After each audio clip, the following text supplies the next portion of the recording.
Still survival day 2. I'm back at the old homestead. It looks a little bit different than the picture that I took and I posted in this video. We had a structural failure of one of the aluminum upright poles. Wind came through here and snapped that sucker in half. And so I had to bust into my EDC and find my old wooden military tent poles and rig them up.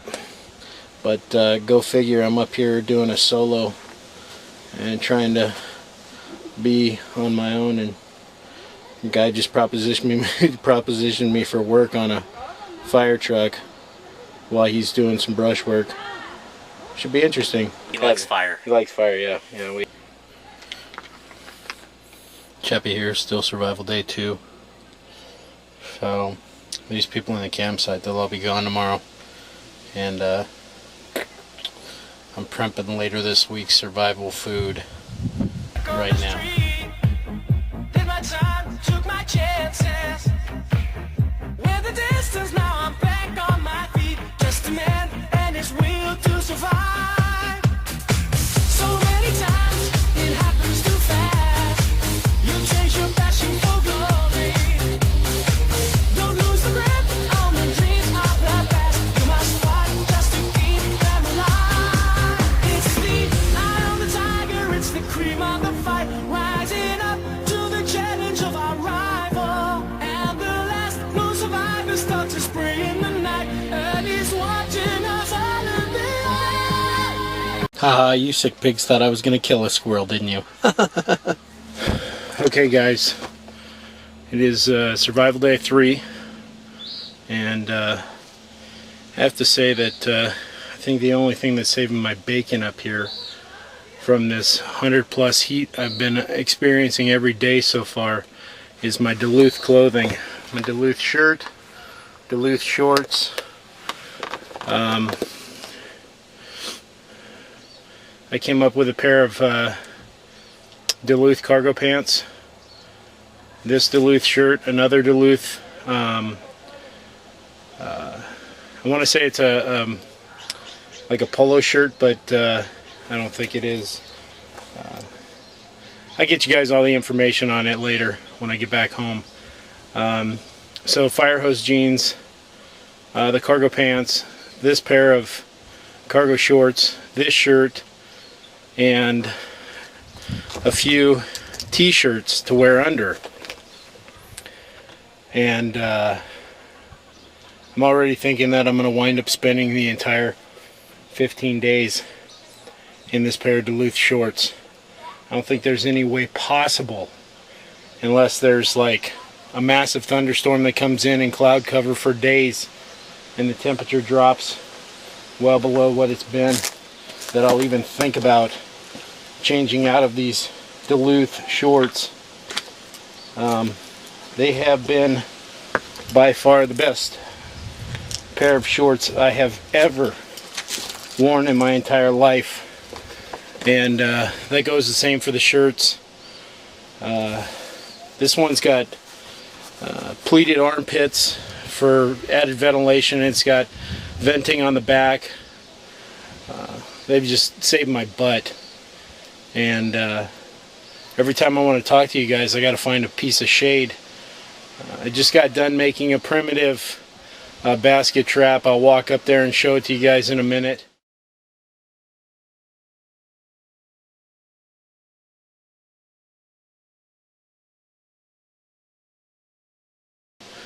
And my thoughts were pretty much correct in that most of the people that were up here last night and the night before, well, the people that were here the night before already left, most of them, yesterday.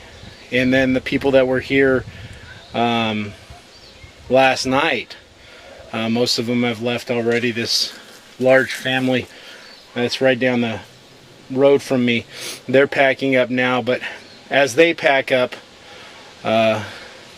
another group of guys rolled in to set up camp.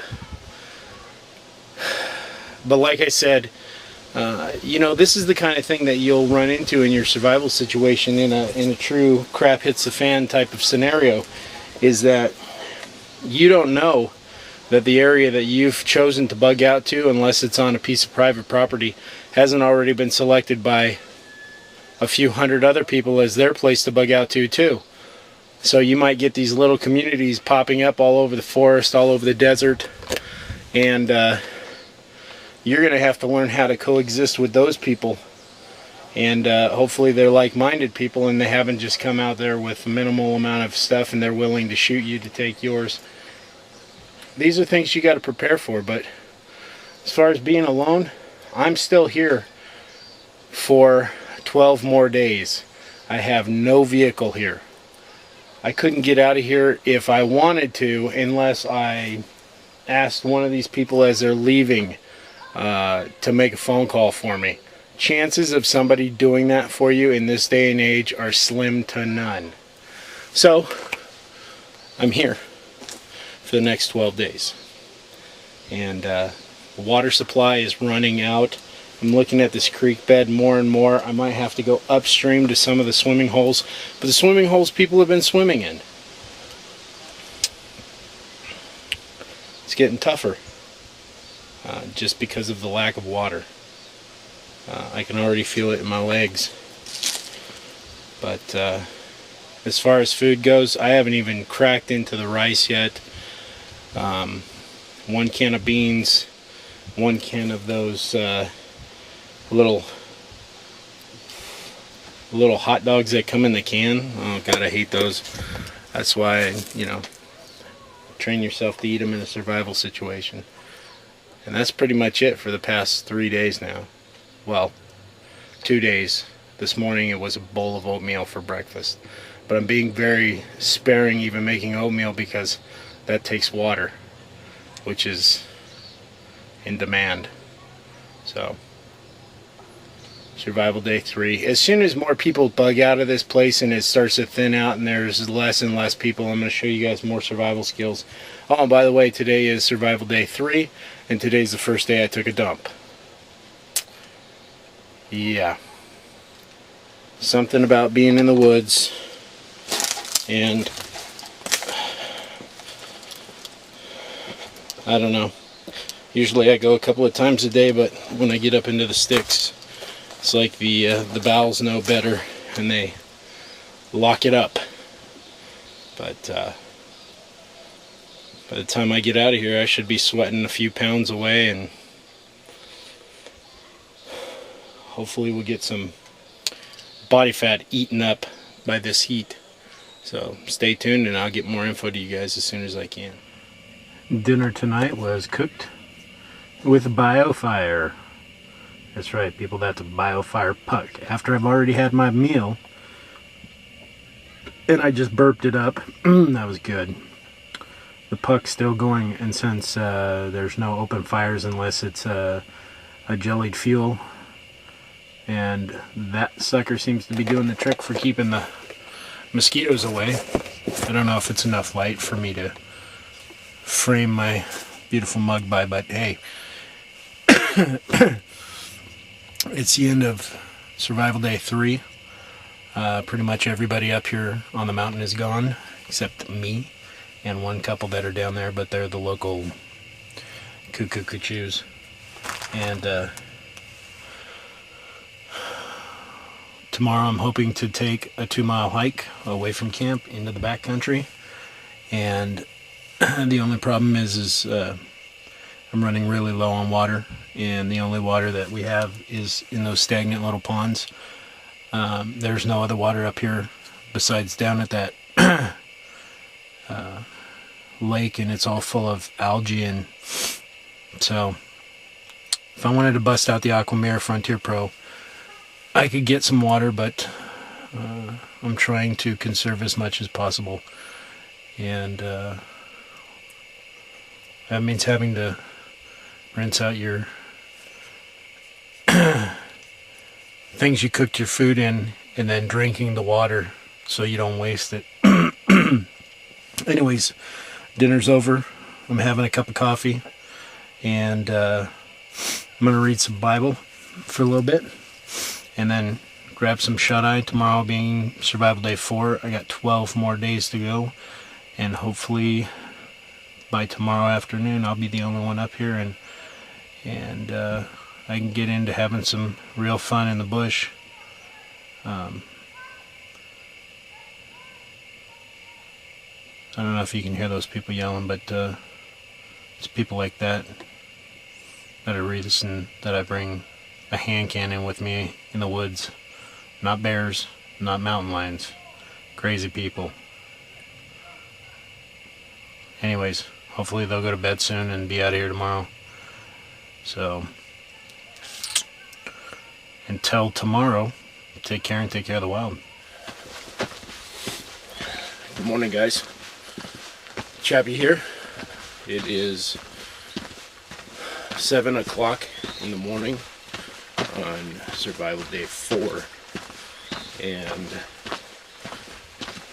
the sun is just coming up, and I gotta go upstream and find a better source of water.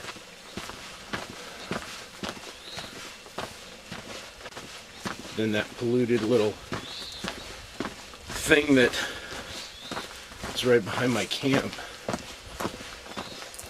Luckily, everybody that was up there in the camp has pretty much all left. I'm sure after talking to one other person that's still there last night, that he will be leaving today as well, and then it's just me on the mountain alone for the next 12 days. Hopefully. Might not be 12 days, because the 10th is opening of deer season, so knuckleheads might be showing up before then. But anyways, I gotta get up this trail before it starts to get hot and find out if there's a better source of water up here. So, until later, this is Chappie on the Narcissist Cam. Hey guys, I'm about 30 minutes up the trail, and I think I found what I'm looking for.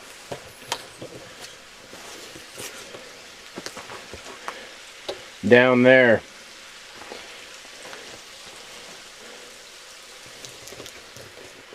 It looks like it's free flowing, and it's running over a waterfall, little waterfall, and into a fairly good sized pool. So I'm gonna hike down. We've got a solar shower.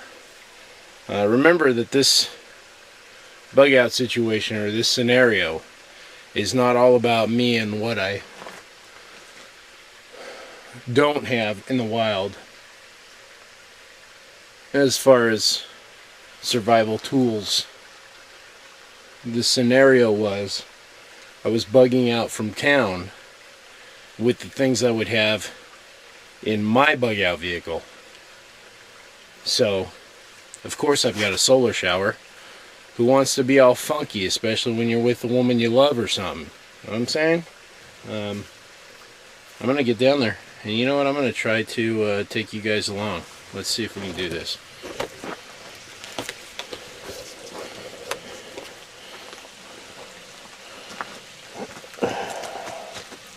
Oofta.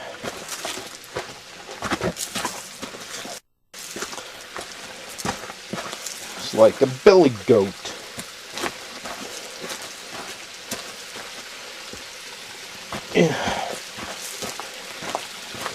Really don't like hiking down things with both my hands full. Looky there.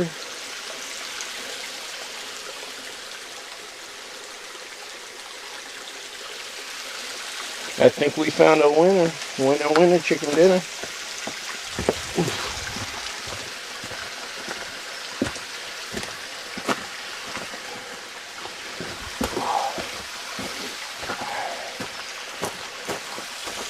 Right.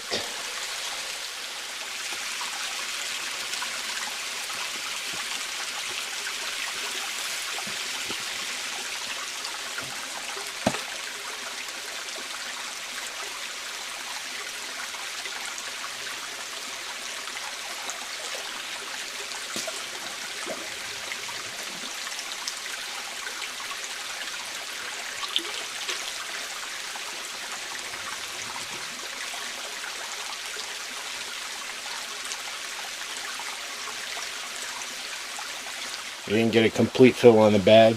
The water is ice cold, and I'm pleased with starting with the amount of water I got in there.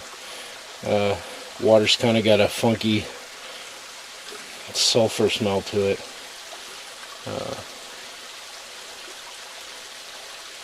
So we'll see what putting it in the sun for a while does. I just had a thought, and I thought I'd share it with you. You know what sounds good right now? Big stack of summer camp pancakes with sausage and a ton of maple syrup. I'm gonna go have some oatmeal. Peace out. Okay guys, it's about 10 o'clock and it's survival day 4, and you can tell, I'm sure you guys can hear, the wind is blowing, and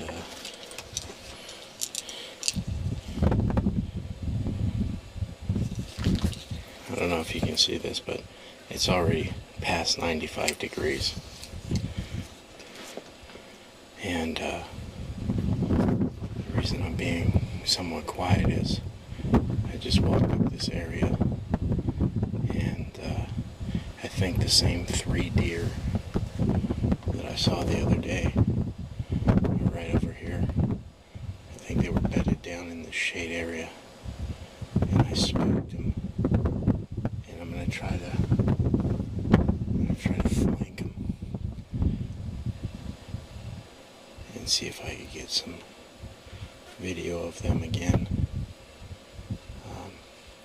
But today's the first day that I felt acclimated enough to the weather to actually venture out some distance. The first day I was here, I walked about 2.5 miles, and that kind of kicked my butt as far as dehydration, because like I said, the weather is a whole lot different up here than it is down in the coastal communities where I'm from. And so now, 4 days in, I'm feeling more acclimated to it, and I'm going to try to put a good between 5 and 10 mile hike in today.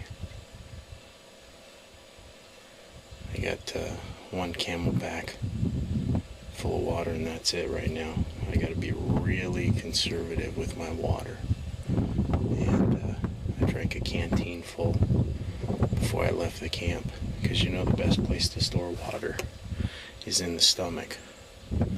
So I'm gonna flank these guys, and if I can get some video, I'll show it to you guys. Hang on. So I tried to flank these deer. I came up on them over in that area, and the wind is at my face, so I'm trying to work my way around the ridge of this dry lake bed, and they're bedded down somewhere in that area over there. So maybe the next time I get to show you some footage of them. But let's go for a hike.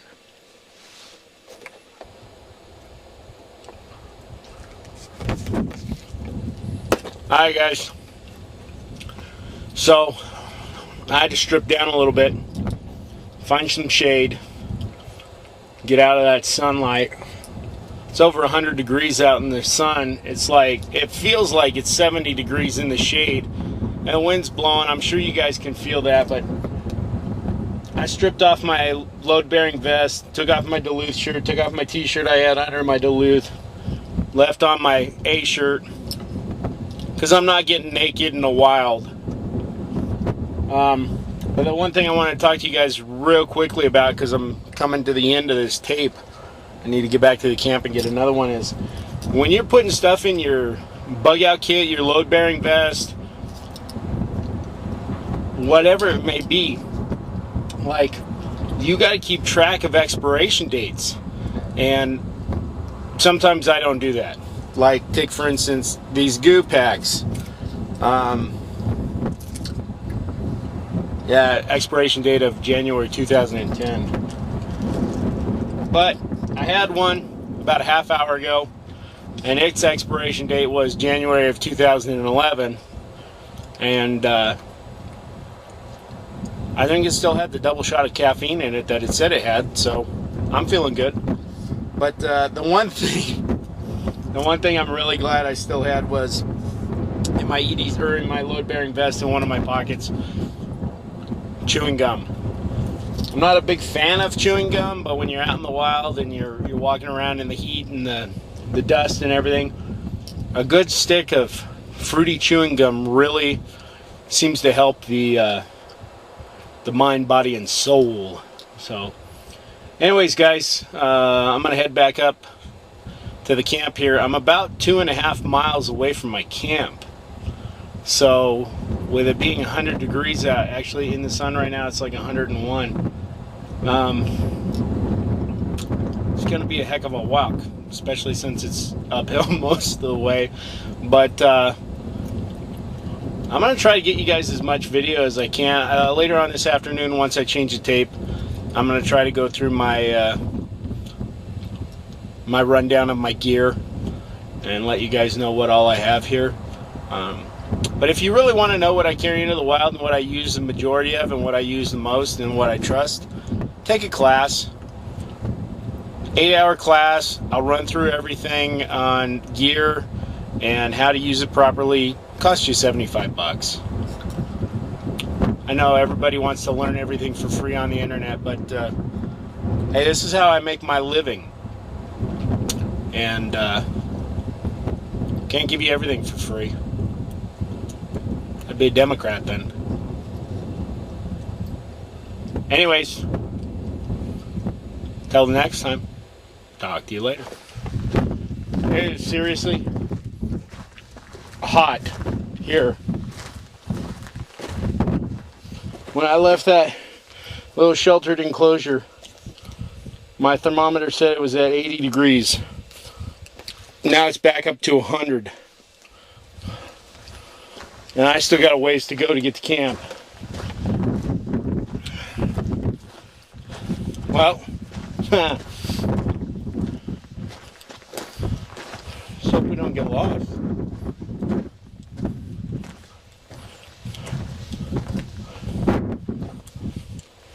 That way. Just kidding. See you at the camp.